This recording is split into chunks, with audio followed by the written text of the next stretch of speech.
আসসালামু আলাইকুম। সহজ একটা রেসিপি শেয়ার করব, সিম ভর্তা।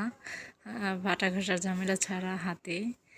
দিয়ে দিচ্ছি একটা কড়াইতে পানি, দিয়ে দিচ্ছি সিম, দিয়ে দেব কাঁচামরিচ, দিয়ে দেব পেঁয়াজ কেটে রাখাগুলো, তারপরে দিয়ে দেব রসুন।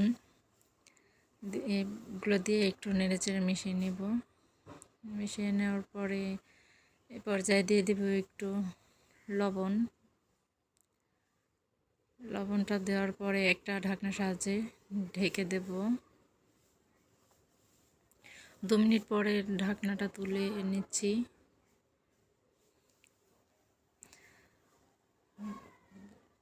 একটু নেড়ে চেড়ে নিচ্ছি। একটু আবারও ঢেকে দেব। ঢেকে দিলে সিদ্ধটা তাড়াতাড়ি হয়ে যায়। এরপরে দেখুন পানিটা প্রায় শুকিয়ে আসছে, আর একটু হলেই শুকিয়ে যাবে। পানিটা শুকিয়ে গেলেই নামিয়ে নেব। আবার ঢাকনাটা তুলে নিচ্ছি। দেখুন হয়ে গেছে, পানিটা শুকিয়ে গেছে। এই পর্যায়ে আমি নামিয়ে নেব। নামিয়ে নিয়েছি। এবার হাতে